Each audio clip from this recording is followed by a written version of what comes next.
mainstream media portrays Khap Panchayats as consisting of illiterate prudes who want to enforce their outdated views of morality on young people in love. But does the stereotype correspond with the reality? Let us explore.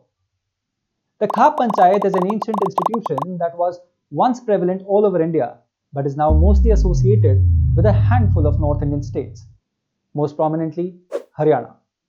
There are also Kullam Panchayats in Odisha, Kotarkatta in Tamil Nadu, Hali Panchayat in Karnataka, Gauki in Maharashtra, Salishi in Bengal, Zumsa in Sikkim. Khaps trace their origins to ancient tribal councils for dispute resolution mentioned in texts such as the Rig Veda. In regions they are most popular today, Khaps once played a major role in fighting the excesses of tyrannical rulers. As a result, enslavement of women and children and the religious fanaticism of alien empires was firmly resisted at the ground level, and thus the prestige of the institution grew in these regions. Nawab Murad Ali of Kalanor forced young brides passing through his area to cohabit with him for the night. When brought to the notice of Khaps, they organized a force to kill the Nawab and ended the barbarous practice. The Khaps fought against the Huns in Multan, then for Prithviraj Chauhan at Taraudi against Muhammad Gauri. Later, fearing the barbarity of the Turks, they sided with Razia Sultan in a succession war. When Alauddin Khilji imposed heavy jizya or tax on non-Muslims, they bravely fought the royal army at the confluence of rivers Hindan and Kali near Delhi. An alliance of Khaps was instrumental in checking Timur's advance.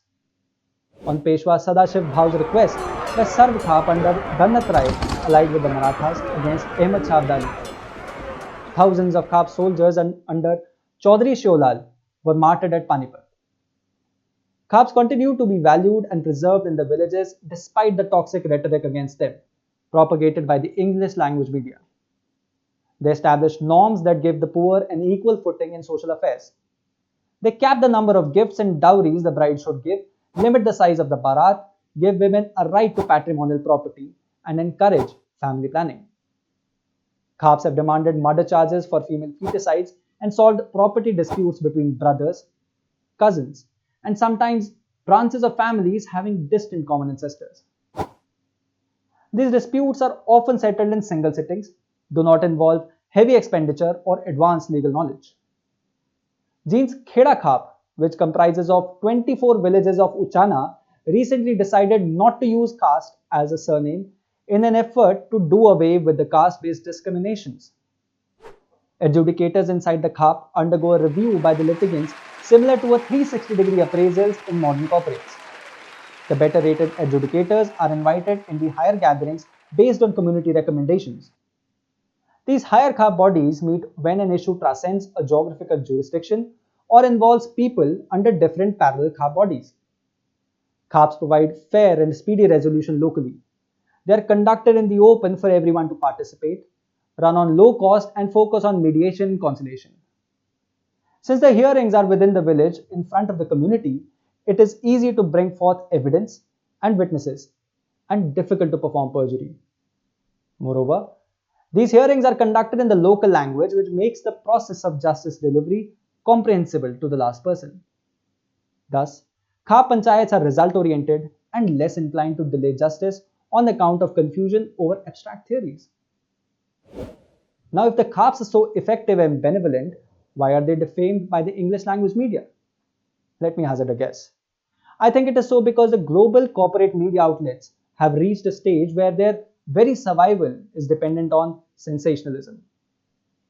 Moreover, their perspective is often tainted by colonial biases. Thus, errors are depicted as atrocities, exceptions are portrayed as the norm, the rural is imagined savage, and the Khaps are shown as kangaroo courts. The same old prejudice trope of the regressive nature of the institution, repeated many times over, taints the mindset of naive spectator. But the reality is starkly different, and we find that alternative justice delivery systems are not just found in India, but all over the world, especially in the post-colonial states. In Africa, the failure of colonial institutions often led to massacres, and the UN had to mandate using indigenous justice mechanism that originated in the local culture.